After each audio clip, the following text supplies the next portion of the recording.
Welcome back to the top 20 retro games I played in 2024. This time we've got numbers 10 through 1, and I forgot to add in the last video, maybe I forgot to add it, but yeah, now with lights. Ooh. So yeah, we're gonna start off the second half here with another honorable mention because I have not played Final Fantasy yet, but had I played it, it probably would have made the top 20.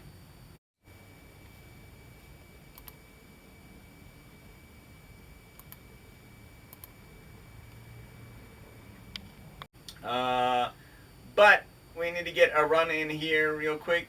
Our third run, because I think, okay, yeah, we had Benma, Strider, Arwen, and Legolas.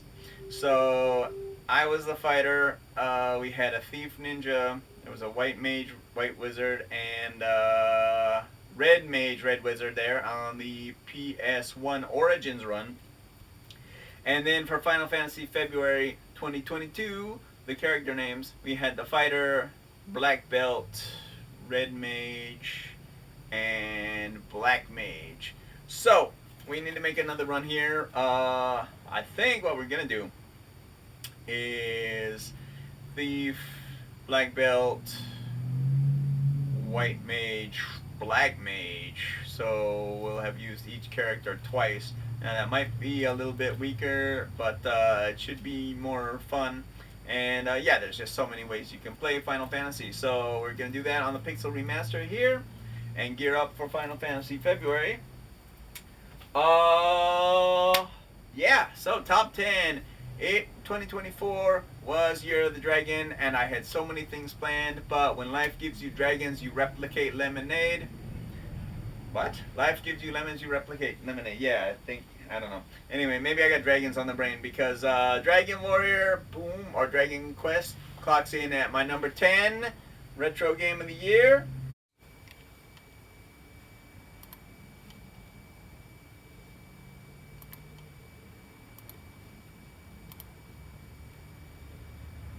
Or 10, yeah, we got two hands now, we don't need to do that. But yeah, so I wanted to play the original game, and even before they announced that they were doing 3, 2, and 1, well, no, 3, 1, and 2 HD 2D remakes from Square. But yeah, so I got the collection for the Wii with the original 3 games for Famicom and the original 2 remakes for Super Famicom. And I played the original game, which apparently, yeah, Nintendo improved in '89 and bought a lot of stock that wasn't getting bought, which is why I have this version. Because they were doing a guide and Nintendo Power subscription extension, I believe. But yeah, Dragon Quest was awesome.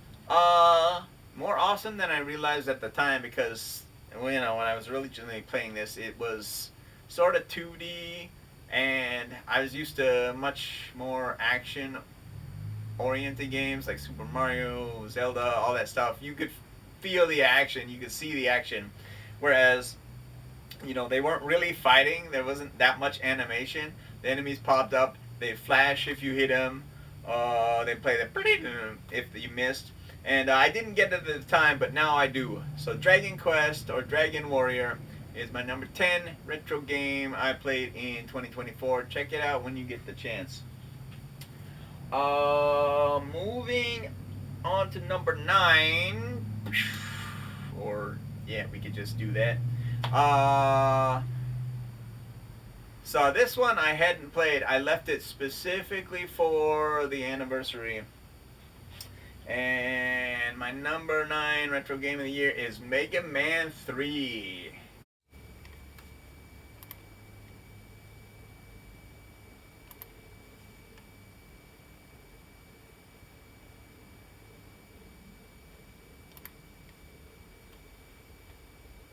You can see you got the much better artwork for the cover there than Mega Man 1. But no, this was awesome.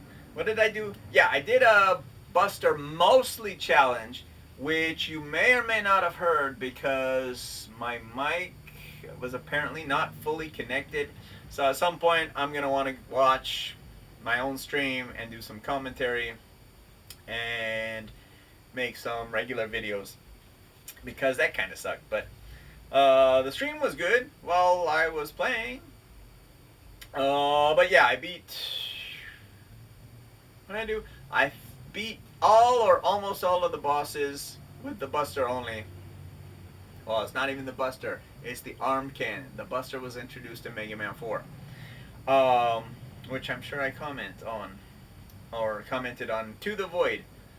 But, yeah. I think it was Needleman is the toughest boss. Shadow Man, if you don't panic and get his pattern down, he's actually not that difficult. But yeah, Mega Man 3, probably my favorite growing up. Possibly my favorite now. Comes in at my number 9 retro game of the year for 2024. And moving on to number 8. Boom! We've got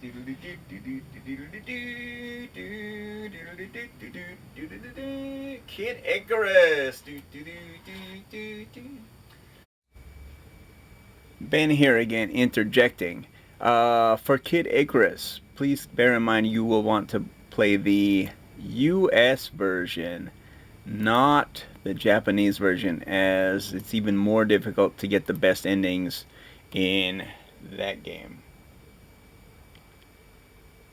Yep, and you got the gray box version here without a gray box, and apparently some sticker gunk that needs to be cleaned up before I actually put. Wow, that's a lot. Anyway, but yeah, I think this might have been a FuncoLand pickup because I didn't own it back in the day. But we finally slayed this demon, and despite the first 3 stages being absolute hell to play, I think it might have taken 2 hours to beat the first stage before I got the pattern down and got good. So it's definitely a difficult game to play, but once you beat it, you know, that's a good notch on your belt. The gameplay is good. Again, vertical scrolling, I mean, he's got wings, so technically you shouldn't need a feather to survive a fall, but you do. And if the screen scrolled down, like later games, then, you know, well, its sister game is Metroid. And that one, you can fall to the bottom of the vertical chambers and have no problem. But not Kid Icarus. It's pretty brutal. Thankfully, they don't take away your power-ups. You do get stronger, so the game becomes easier the more you play, if you can play that far. And as long as you avoid those dickheads that steal your legendary items, then you shouldn't have a problem with it. But yeah, Kid Icarus, finally beat this game after, I don't know how many years. Actually, technically, you really finally played it. But number 8 retro game of the year. Then some more streaming. Number 7. This game came in on my birthday stream, and Sonic the Hedgehog is going to get my number 7 retro game of the year for 2024.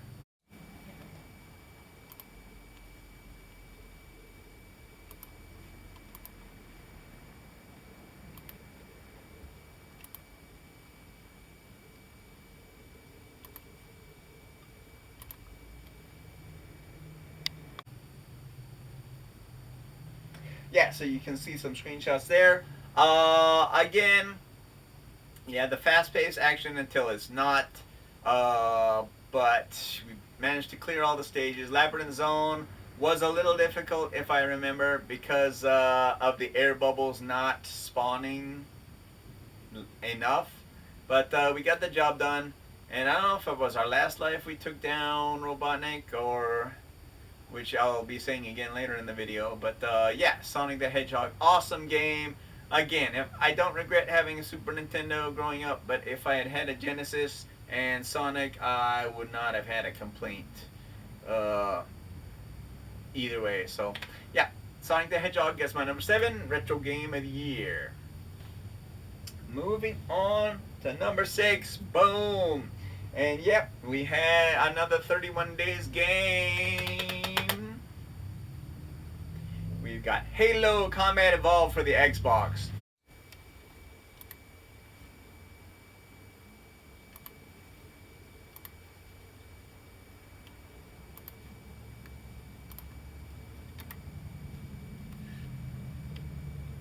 And unfortunately, my Xbox, which has sort of been on the fritz, sort of not.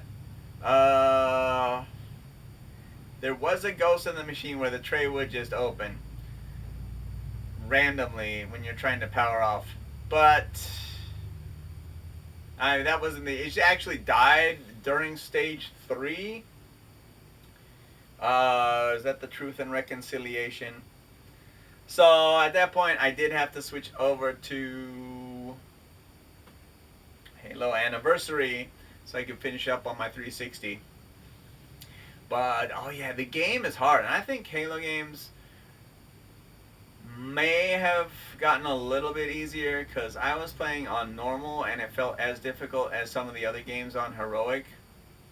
But yeah, they did fix a lot of things with Anniversary. The library is much brighter, but if you do hit is it the back button?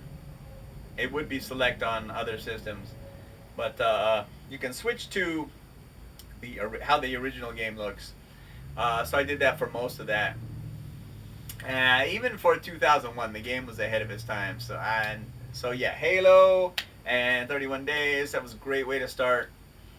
Too bad the Xbox system didn't last, but again, we had it on Anniversary, and yeah, it gets my number 6. Number 6, Halo Combat Evolved. Number 6 retro game I played in 2024.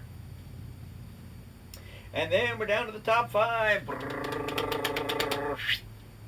It was a stream. In 3, 2, 1. Sonic the Hedgehog 2 gets my number 5 retro game of the year for 2024.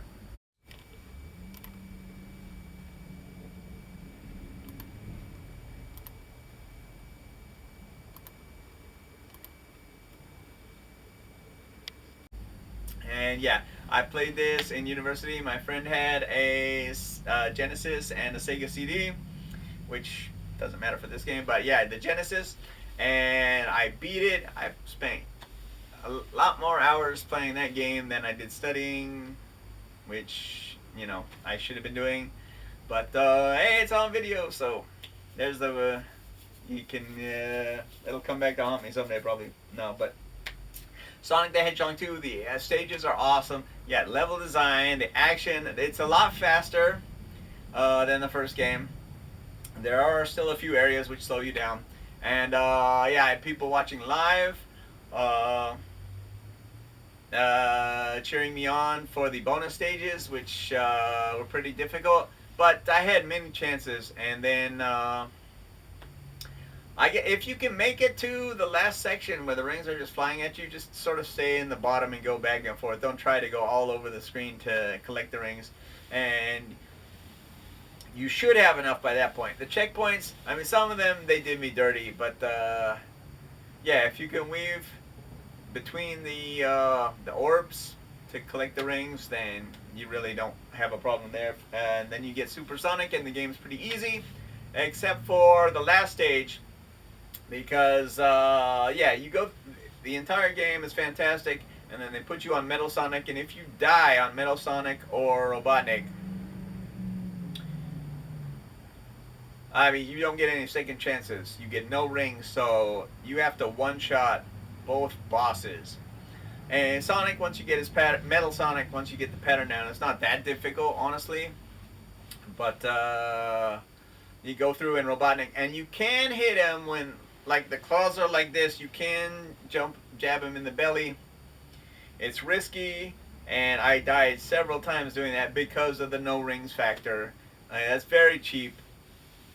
I think Sega should have given you something there, so you could at least have a second shot against the bosses. But I digress. Anyway, the game is fantastic. And I guess my number 5 retro game of the year for 2024. And number 4, this is 31 Days. And, well, back in March. And I'm pretty sure only one person watching this video might have a chance to guess what this game is. So I'm going to leave it here in 5, 4, 3.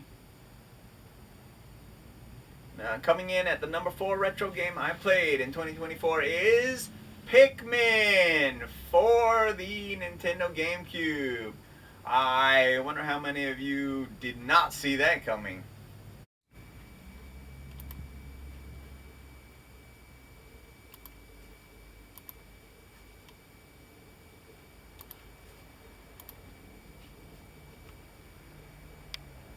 But yeah, it was my first time playing Pikmin.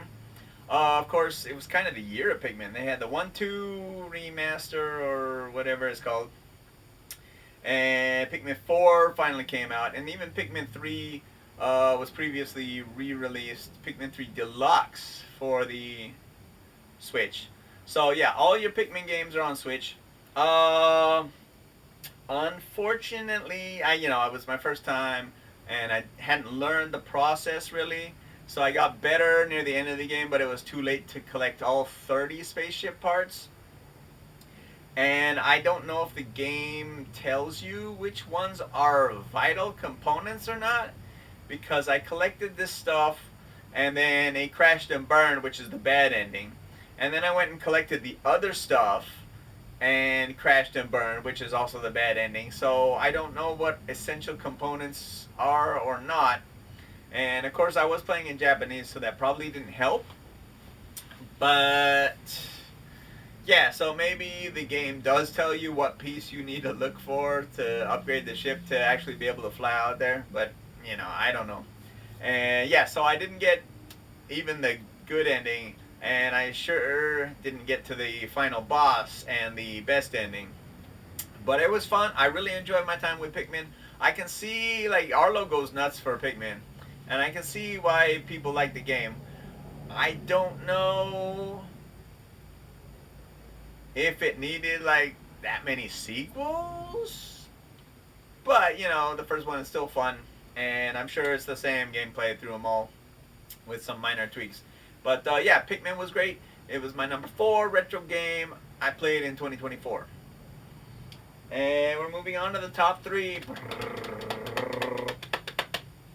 And I think this would be ranked 3rd regardless of whether I had beaten it or not, because the top 2 games are just that much stronger. But coming in at number 3 is the mysterious Murasame Castle for the Famicom Disk System.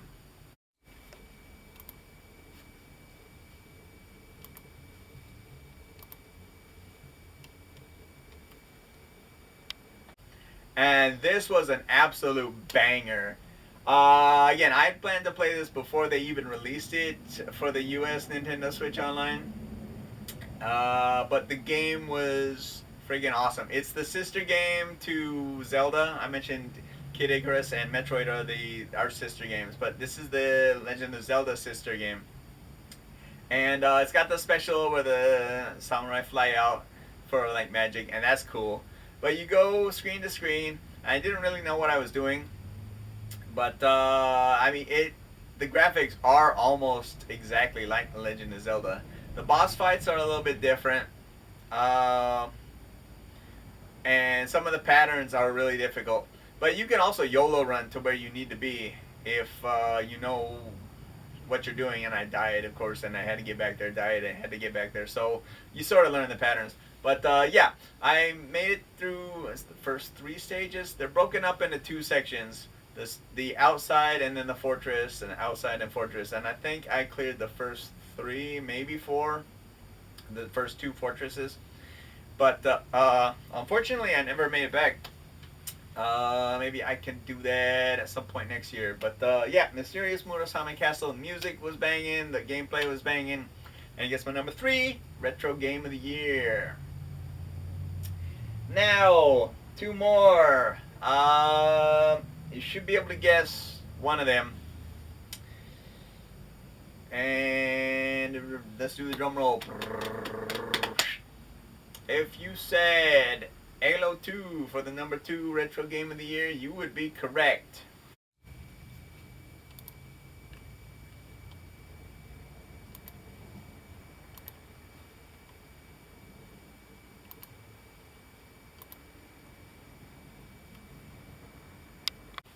Now, I did play this on the 360 through backwards compatibility. So I was playing the Xbox version. And yeah, they fixed the light, so it's much brighter than Halo 1, especially that library. But great game. Some things need a little work. But oh yeah, I didn't even talk about the flood. I mean, oh god, the flood in both games is so annoying. Oh, even Halo 3, but so annoying how they respawn. Get yourself a shotgun if you're playing any game you're playing. I think it introduced dual wielding, which was alright. And yeah, way back in the day, I played this with a friend. And I'm sure I even talked about that. And we started Legendary, and the first stage was difficult as hell. But this time, did I play Heroic or Normal? I don't even remember. It's been, months. But yeah, I got there, and then this first Scarab stage, that was awesome. Gravemind, which one was that? The Gravemind, that whole concept blew my mind.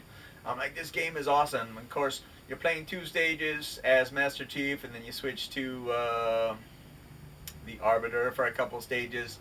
And yeah, this filled in a lot of the gaps that I needed in the story, because I had played Anniversary, and I had played 3 and Reach and 4. But yeah, missing 2, I mean, a lot more stuff made sense. And the game was awesome. So yeah, Halo 2, again, ranked higher for a reason. It's probably the best Halo game on Xbox. Of course, there were only 2. You tell me whether you like Halo or Halo 2 more in the comments. And without Anniversary, or considering the Master Chief Collection, which kind of makes the Xbox Series, well, even Xbox One, either or. You can play all the current Halo games, and it's an awesome time to be a Halo player, I guess. Okay, so number 1 retro game of the year 2024. You'll probably never get this in a million years. One of you might, but it's a shooter, and I played it early in the year. Don't even remember. It's a sequel to one of the games I played for 31 Days of Shooters. It is Truxton 2 or Tatsujin O for the arcade. It's my number 1 retro game of the year for 2024.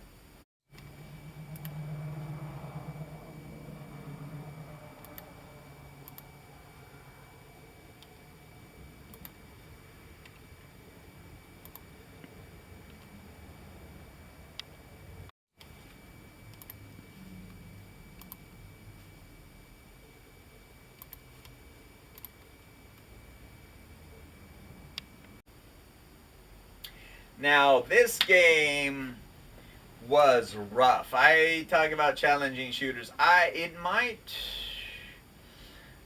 sort of gave the first one a test play. So yeah, I sort of gave it a test play. Actually, it wasn't 31 Days of Shooters, was it? I don't know. Anyway, ancient history. But awesome. The first one's awesome, if not extremely difficult. So I didn't, as a test run, I didn't really force myself to sit through it and get good. But